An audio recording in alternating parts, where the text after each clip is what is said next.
Hi, welcome to the Red Booth Show. I'm Kimberly. On tonight's episode, I have an amazing TV producer and writer that has worked on so many TV shows you couldn't even believe it.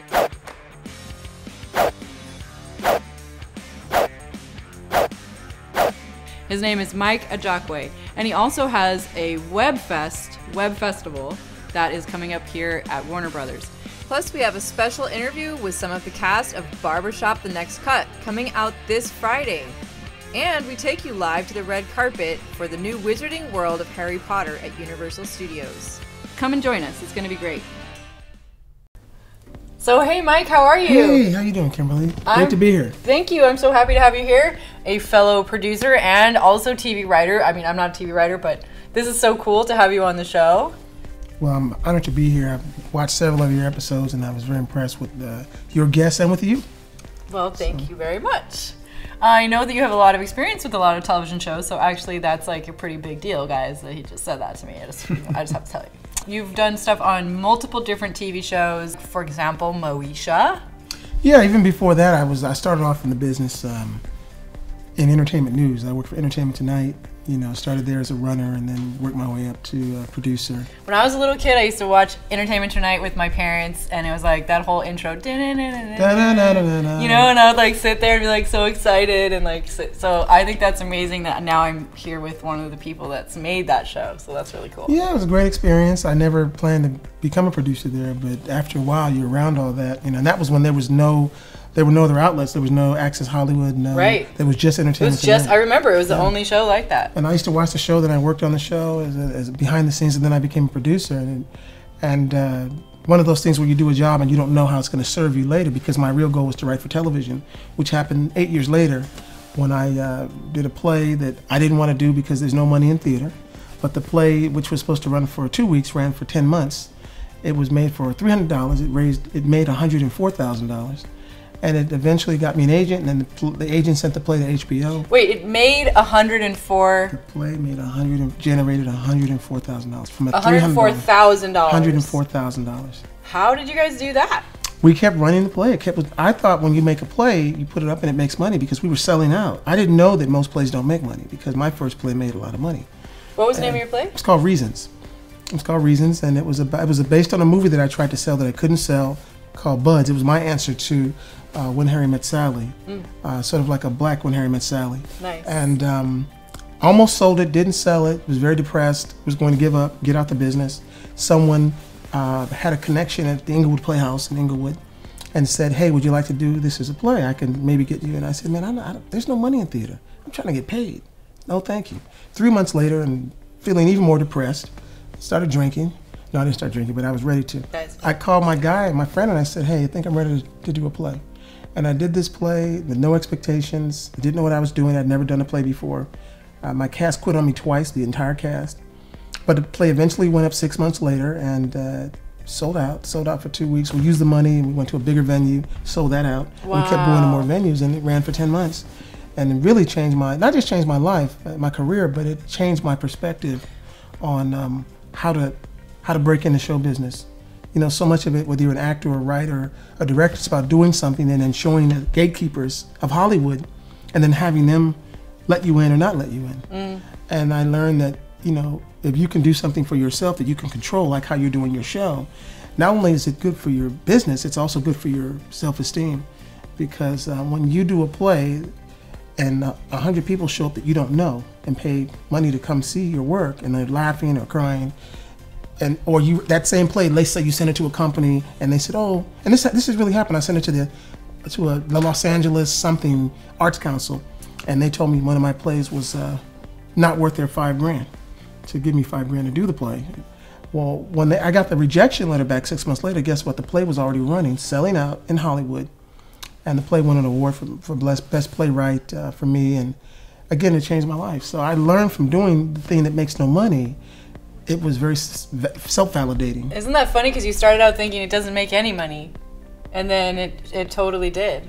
It made money, and also, I think more than the money, it just changed me as a person, as a creator. And even then, when I eventually broke into television, started making money, that I don't know, that spirit of, like, the money didn't make me feel like, oh, I'm better now that I'm making money. Right. Because I thought my stuff was good when I wasn't making money. Yeah. And so that's why a lot of times in our business, if you're in and people say, well, she's doing in because of this, and that. She's got this and he's got that. And if you're not in, they say, well, you're not in because of this, and that. Right. Well, the reality is they don't know why you're not in and you don't know why that person's in. You don't know how that person got in.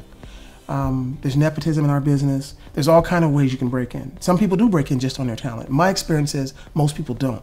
There's a connection, there's a relationship that you just don't hear about. But when you make something like your show, when you do a show and millions of people tune in to watch your show, or they show up off the street in the rain to pay $20 to see your play, you can't tell that artist that he's not making, that he doesn't have talent or she doesn't have talent. Yeah. Because the people have told you. The people are speaking and saying, we like what you're doing. Right. We appreciate you. So that was the most important thing for me. And ever since then, I've never gone to anyone for money to do it, to do a play or anything I want to do. When I want to do it, I will do it myself or find a way to raise the money myself. But I'm not looking for someone to give me anything. Because when they give you stuff, they can also take it from you. So, but if you create it, when you create something, it's not only good for your business, it's good for your soul and your self-esteem. I love that. That's such a good lesson. I think it's very true. I know for me especially, yes. Like a similar, not exactly, but like I worked and struggled for a few years trying to do things through getting approval for film projects I wanted to work on, and I worked on them, and then finally it was just like, I really want to make this show, and so I started just making it, and I think it's really important for people to just start actually doing what it is that they love. Like you wrote this amazing screenplay, this amazing story, and then you just started showing it, Yeah, I did a screenplay that almost sold, and the guy pretty much said, no one wants to see this, and then I did it as a play, and everybody came to see it. It's pretty funny how that usually works, isn't it? Well, sometimes you kind of know you're onto something if a lot of people don't get it. Yeah. So that's why you have to find a way to get it out, however you do it. And you had that vision, and they just didn't see it. I'm just stubborn, I'm hard-headed, as my mother would say. If I believe in something or someone, it's really hard to get me not to believe in that thing or that person. Yeah. Like God himself would have to be like, Mike, that ain't gonna work. Are you sure, God? Yeah, I'm God. I would know, because I really commit, and I've seen people. I mean, that play, actually, 2 people came out of that play that were understudies that became known actors. One of them, Hill Harper, who was on CSI New York, is the coroner. Nice. And has done a bunch of stuff. He's in concussion. He's been working for 20 years. And Niecy Nash, 2-time Emmy winner Niecy Nash, who was on Starting Over. She's on the show on The Soul Man with Cedric the Entertainer. She works all the time, Niecy. But Niecy was my stage manager. Yeah. Who became an understudy, and then she's gone on to become a big TV star. Wow. But they worked both in the same play. This little play that we did for all over LA for 10 months. So, I always believe, and I believe to this day, that you can find greatness anywhere in anyone. Like Hollywood does not have a monopoly on greatness or talent. They tell you that, I've often heard them say, if you're good, we'll find you. And I've said to these executives, well, how can you find them when you don't look everywhere? Mm-hmm. You don't go to small theater. No. You don't look at what's happening on a lot of cable channels, especially the small channels. If it doesn't come on your table, gift wrapped or validated, you assume that you start looking for reasons why that thing or that person isn't here, as opposed to trying to help them get here. And so I have a lot of friends that are executives, and I tell them that. But I've been in slums and ghettos, I've been in other countries, and I've seen talented people, writers and producers or actors, and it doesn't, they're good. They may not have the opportunity, because it doesn't matter how good you are. If you don't get the opportunity, no one's going to know. Right. And anyone who's become anything has become that because someone gave them an opportunity. I don't care who you are. Bill Gates didn't just wake up and create what he created, or Steve Wozniak and Steve Jobs. Someone invested in them. Mike Markula gave those guys at Apple $91,000 to get that going. Bill Gates dropped out of Harvard while his friend Paul Allen stayed in Harvard, and his parents gave him money, and he worked out of his garage to get Microsoft off the ground. So, no one makes it on their own. I don't care who you are. Yeah, it's true. I mean, you just have to start from somewhere, and you guys start from somewhere. You put on your play, and then after that you started getting into television writing. The play changed my life. The play changed me personally, and then the play actually got me. It went from, my lawyer gave it to an agent who signed me. I thought he signed me on my television work. No, he signed me on the play. Sent the play to HBO. HBO sent the play to the show Martin. The show Martin was run by a guy who was a playwright. but no other writers on the staff were playwrights. He wanted a playwright on staff, so he hired me. So this little play that made no money, that I didn't want to do, that cost $300 and made $104,000, is what got me in. But bigger than that, I mean, you know, bigger than that for me was the whole... By the way, I love Martin. I used to watch that show all the time, and I would like laugh my ass off. Well, I knew Martin Lawrence when he was not famous, when he was just an unknown comic. We weren't buddies, but I knew him, and so then 6 years later, I'm working for him. He's a big star, and just a great guy. And I learned a lot. I mean, we're the same age, but I learned a lot watching him run his show. He would be like, can you say this? I'm just gonna beep it out, but he'd be like, "Damn, Gina!" Damn, Gina! Yeah, that's his big one. I know everyone knows that one, right? Yeah, it was a great experience, and working at Universal for the show, and then moving on to other shows, and then at some point, you know, having worked on 12 or 15 sitcoms, there was a show I was watching that comes on a cable channel called TV1. It's called Unsung, and they celebrate musicians of the past. You know, a lot of musicians, not just, there's the ones you know about, Stevie Wonder and Bruce Springsteen and Michael Jackson, but there's a lot of artists that we grew up listening to that we don't know who they were, their story. We know the music, we don't know the story. And so I, through a connection in television, scripted television, I went in for an interview, and I knew if I got the opportunity, I could do this job, because history is my favorite subject in school, even though writing is what I do. And I love music. You know, I can't play, I can't sing to save my life. And so they gave me a chance, and I did a 1-hour documentary on Denise Williams, singer, 6-time Grammy winner. And then I did a documentary. That led to a documentary on Ray Parker Jr., the famous rhythm guitarist and singer-songwriter, the Ghostbusters guy. Right. He wrote and created Ghostbusters. And then that led to a job spending a year with Sly Stone, and I did a biography on Sly Stone. Okay, I love them. That's great. Yeah, but the reason I got the job, they thought I had no experience, but I showed them segments that I produced 20 years prior. For Entertainment Tonight? Entertainment Tonight. Wow. The job that I thought, now, how is this serving me? Yeah. This has nothing to do with writing for scripted television or writing movies. Yeah. I was like, why am I here? Well, that nothing job got me a very important job 20 years later. So nothing is wasted. None of our jobs, I don't care if it's not in the business. If you don't gain something with your career, you're going to gain something in character. You should gain something in character. You know? Yeah, I mean, even if it's just life lessons, learning and how to deal with other people and everything like that, I think. Or how to deal with yourself, Yeah. How to not quit, how to not give up, how to not look down on someone, because they don't have something that they want. Because, it could be you. Hey, but for the grace of God, as they say, hey, that could be me. Or realizing as I do that, as far as I'm concerned, Hollywood is only using about 50 or 60% of its potential. There's a lot of talented people in all capacities that aren't being used. So I almost feel like it's even smaller than that, probably, right? Yeah, There's so many people here that you meet that are just amazing. And oh yeah. Yeah. By the way, before our show is over, there's a couple other subjects I have to make sure we talk about. One of them is, I know you were in music as well, and you had some really cool stories from back in the day. There was a couple people that have become pretty famous since then. Yeah, it wasn't my brother, actually. My brother, who finished high school when he was 15, but he looked older, but he was 15. He finished college when he was 19. My brother used to be a DJ in the Inland Empire. At our school had a huge radio station. It was an all-white school, but it had a black radio station. It's weird. It's like a movie. And so my brother's DJ. It was a true story. And it was the biggest urban station in the Inland Empire, San Bernardino. So my brother was a DJ, and then he had a lot of artists that became famous later, like Ice-T, and all those guys came to his station, and he would interview them. So then later on, he became a promoter. So he promoted this concert with these unknown guys. One guy had a hit record, the other guys were unknown, and he didn't have enough money to pay for everything, so he asked me to be security. So I was security. Another friend of ours was security for free because he's my little brother. And the concert was in San Bernardino. It was packed, and I didn't get it. I couldn't hear what these guys were saying. They were cursing. Everything was F this and F that and this B and that. I'm like, what the hell are these guys talking? Who are these guys? So then they had a little after party with some little club with chicken wings and taquitos. It looked like the spread over there. And so this was August of 1988. October, one of the guys had a hit record. It was a #1 record called Wild Thing. The guy's name was Tone Loc. He was the third act on the bill. It was 4 guys. The fourth act, they grew up with us. We knew these guys. They grew up with us. And they were the best. I thought they were the best ones. there was another guy who was already famous, Eazy-E. He was there, but people kind of knew him. He had a little name in rap. His name was Eazy-E. Then there was this group of guys, 5 guys, called NWA, who no one knew who they were. But that December, their record hit, and they became famous. In 3 months, these guys became really famous.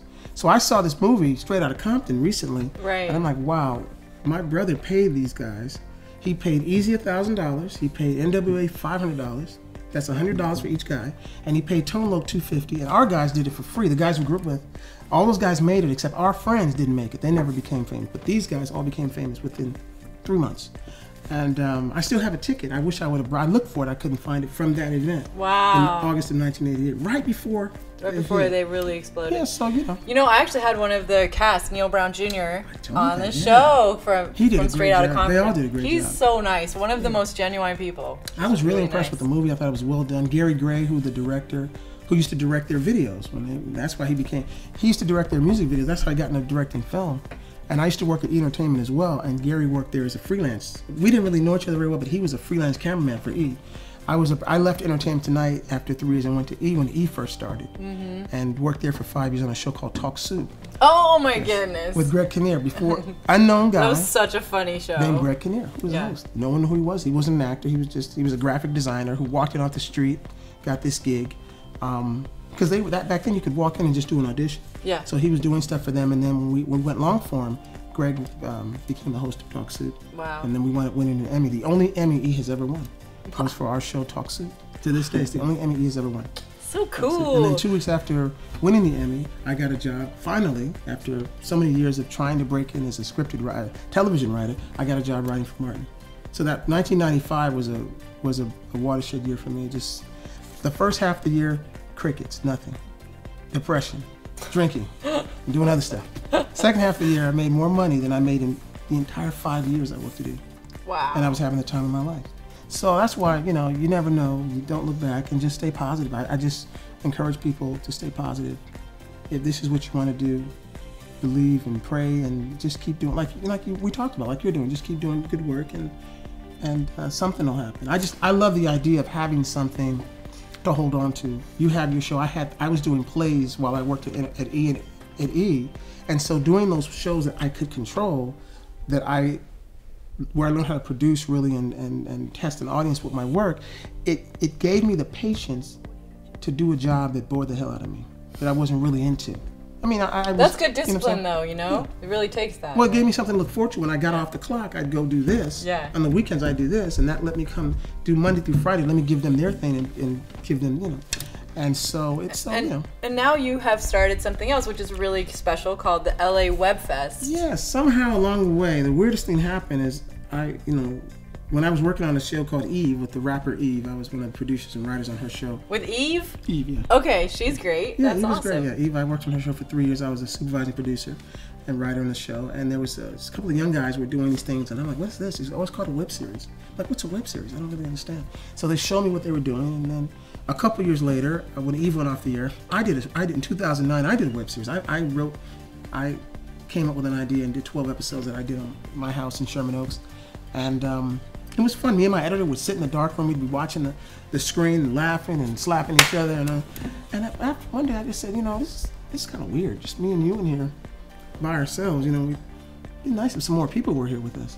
So I thought about doing a festival where not just my show, but other people who were making web series could showcase their work in a dark room community. Because most of the time, you're watching your show on a computer by yourself. It's kind of lonely. You know?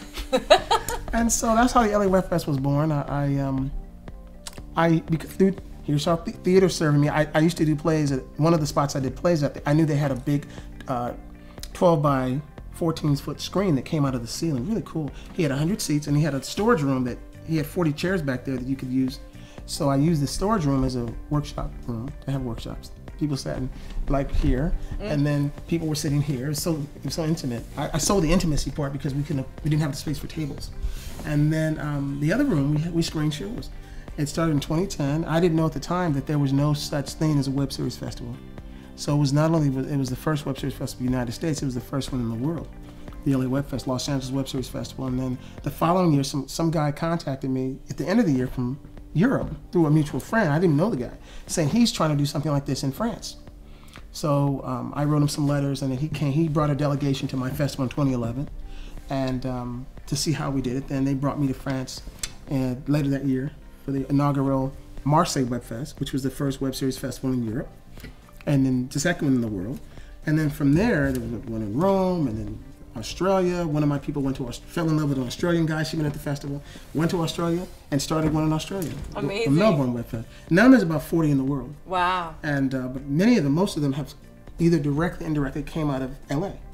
And so it's taken me all over the world. I've been to France 5 times. I've been to Rome, to Italy twice. I'm going again this year.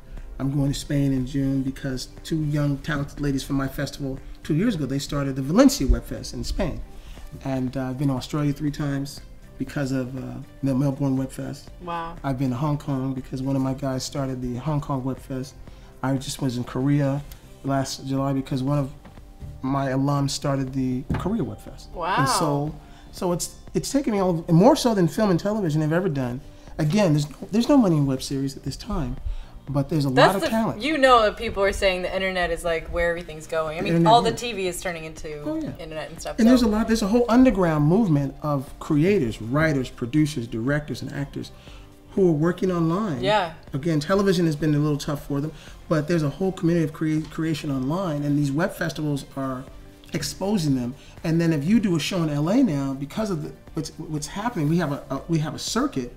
Your show can go from LA to Italy, to France, to Brazil, to Korea. It can travel all over the world through these festivals, and you get exposure with your work in ways that your TV show wouldn't even do. That's great. You know, if people won't let you into the business, that's just going to make their own ways of doing it. There's and always also, a way. This is in the Warner Brothers lot. Yeah. It's the first time a web series festival and a TV and film studio have come Merged together. It's very cool. We're happening April 22nd, 23rd, and 24th. We're going to be screening shows all day. We're going to have workshops and panels talking about every aspect of making a web series. So if you're curious about web series, you want to know how to get involved, how to make a show, what the actors get out of it, whatever you want to know, you want to come to LA Web Fest and check it out. And we have a huge award show Sunday, April 24th at 8 p.m. at the Steve Ross Theater. Great. At the Warner Brothers lot. So fantastic. Okay, and people can definitely go and find out and get tickets and stuff online, right? Yeah, they can go to lawebfest.com. Or our Facebook page, but you go to lawebfest.com, www.lawebfest.com. You can get tickets. You can see our schedule of panels and workshops and the shows that are screening and what you can look forward to. Mike, thank you so much for coming on the show. For having me. It's been a pleasure. Went fast, didn't it? Oh yeah, I mean, I could honestly just keep talking to you about so many things. You have been around and seen so many amazing things, and you're doing so many amazing things right now. So thank you for being here, and I hope everybody enjoy the show. Well, thank you for having me. I've had a great time. Keep doing your wonderful show. I really think it's great. Keep supporting this show. This is a great show. This is a great platform for artists. Thank you very much. Thanks for watching Mike Ajakwe on The Red Booth.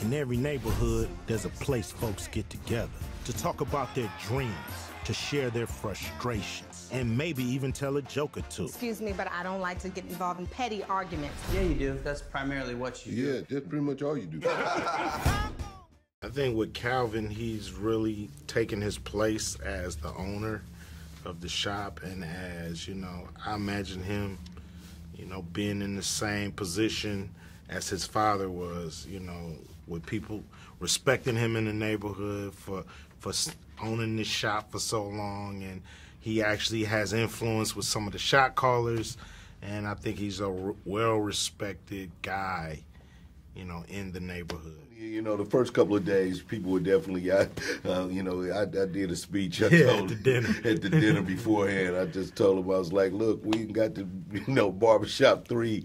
I don't need none of y'all new people to mess it up for us. Like, so basically, you know, this that is... set the tone. Yeah, and I think that people, you know, they knew that, you know, everybody came in with the, you know, loving the film anyway, and I think wanted to show respect to, like, what we had accomplished before us. us, we have a franchise that's been working.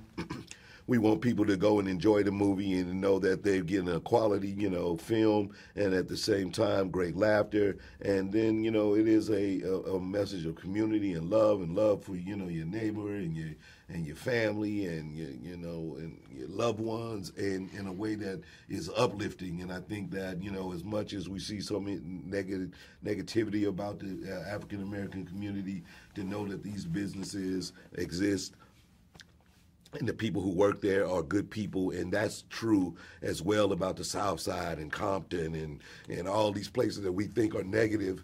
It's people who live right there who are great people, and this is what we're trying to show you. I mean, I hope youngsters, especially, the ones that are still reachable, will look at this movie and decide to be a good person and do the good things and do the right things, and not decide to go towards the bad things and the gangs, So I just hope it makes a difference with a generation. So, Warwick, what do you think of this amazing place at Universal Studios? What a perfect place for it. The place where movies are made. And, we obviously create movie magic here, and now you've got some real magic here in Hollywood. I really like the Forbidden Journey, the ride itself. It's really good because it's so immersive, and when you're in it, you can't see anyone else riding the ride as well. It's just you. It all has to start with Jo, really. She created this amazing world that seems to allow kids and adults alike to tap into something magical, whimsical, and completely stepping outside of the Muggle world. So people do rock up there in robes, and yeah, it's just a chance to be a kid again and to pretend you're really going to Hogwarts. Ladies and gentlemen, please welcome world-renowned composer John Williams.